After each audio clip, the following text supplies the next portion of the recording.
then it's got to be like a minute at least, kind of playing off that. What's the point of the nipples? Like ignoring the Trump reference. Yeah. And then right back at the end. So you think the shooter taped his nipples for when he was bear crawling there or no? I mean, funny. that's what I would need to do, because look at these nips. Yeah. That's good. I love it. Thank you. Yeah. Dante. Welcome to the podcast where we talk video games, breaking politic news, as well as give each other like a round table. Welcome to the writer's room where we sit down and test out our bits on each other. And yeah, I love it. I was actually just about to ask Dante, do you have a bit that you're kind of working on that you want to run to us? I threw that, or I talked about that Serpico dog bit with you, right? Was it Airbud? It's Kind like of? the tail end. So I read a news article the other day about a police dog that went undercover to help make a bust for 20 kilograms of marijuana. An undercover cop dog is funny as fuck. Well, it's even funnier because I'm an idiot and I thought like the dog was undercover. Naturally. It wasn't. It was Naturally. a guy with the dog. It wasn't Serpico dog, but like, Damn. how fun would that be? Like, imagine this dog posted up in the shelter, looking all cute, right? And then Yeah. when the cartel comes in, they're like, "Oh, he's a rescue." This dog gets adopted. He's taken to the compound. He's stressed out. He's getting pets. He's gathering intel. He starts smoking cigarettes to cope, of course. Yeah. Next thing you know, the dog's on his phone with his handlers. Handler's like, "Rex, you're a good boy. You got to stay in a little bit longer. Find the supplier, Rex. You're a good boy." And then Rex is just like, woof. Yeah. Wasn't that at all, but I love that. Like something called Hollywood. I gotta cocaine find like it. all over Yeah. his nose. He's tweaking.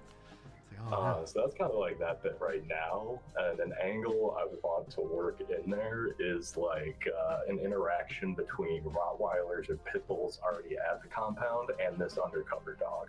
Mhm. You know, like, hey, who's this guy? Is he cool? Let me sniff your asshole. Let me make sure you're not a rat. You know what I mean? Like that kind of angle.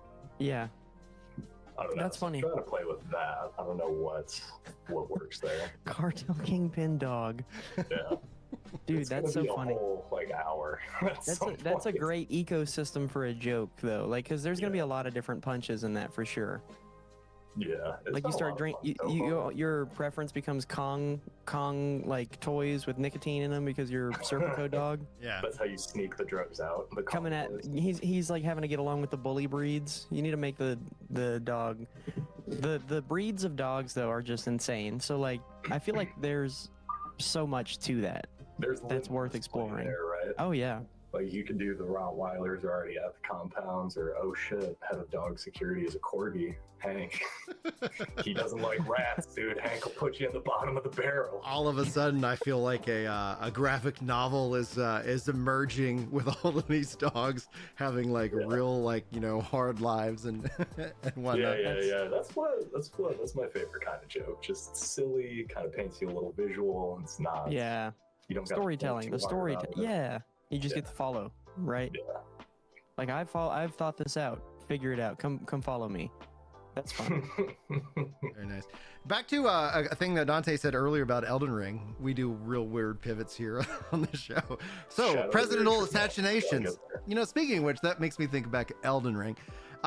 Is that you mentioned this concept of pausing, and that's where the drama actually kind of enveloped on the internet, because essentially you had a commentator, Alana Pierce, who was talking about that aspect and critiquing the game, because whenever an Elden Ring or Souls-like game comes out, there is a very prevalent narrative and two sides. It's very tribal, you know, it's very red versus blue, you know, in this regards, is that you have these games are meant to be hard. They're not meant for everybody. And then you have people who are like, games should be for everybody.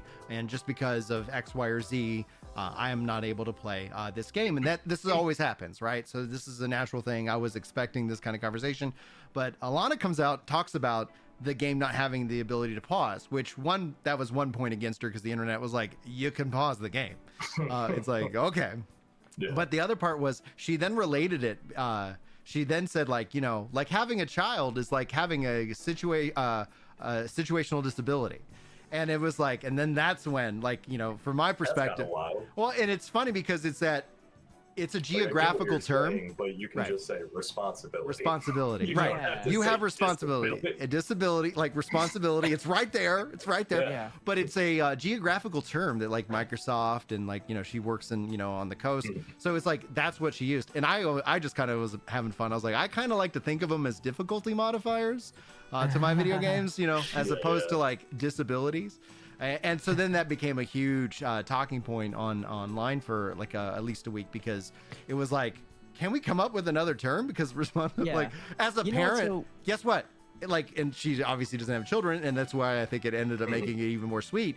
Because I can tell you, as a gamer who is a parent, I just let my character die because it's just a stupid game. Like nothing happens. No one walks into my house and kicks me in the nuts. And it's because a my single character died. player, you're not losing rank, you're not losing a game for your teammates or anything else. Who cares? But go back if and say, if you are even doing that, you already know the terms. Like you Yeah, I already know think- that I might have to step away at a moment's notice because I'm because of Yeah, X, Y, and Z. yeah. That, or you could be a deadbeat dad. I mean, that's the other like That's option. definitely fine. Shout We out don't to like- deadbeat dads. we I don't love like you. those Crushing about it, that. crushing it Fortnite, making single moms like you're making some of these women like hard.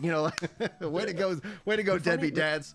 The funniest thing about that too is calling it a disability. It's like I know that, and I know it's a term. I know it, but Yeah. it's like whenever it's a professional term that you probably shouldn't share with the public, it almost seems more so like a inability to be good at public speaking, and you panic a little bit and you fall back on your professionalism or whatever. Yeah. And I think that's so funny because it's funny whenever someone has the ability to make a statement and then they fall back on not being good at professional speaking in a public aspect to people who are just gonna critique the fuck out of you.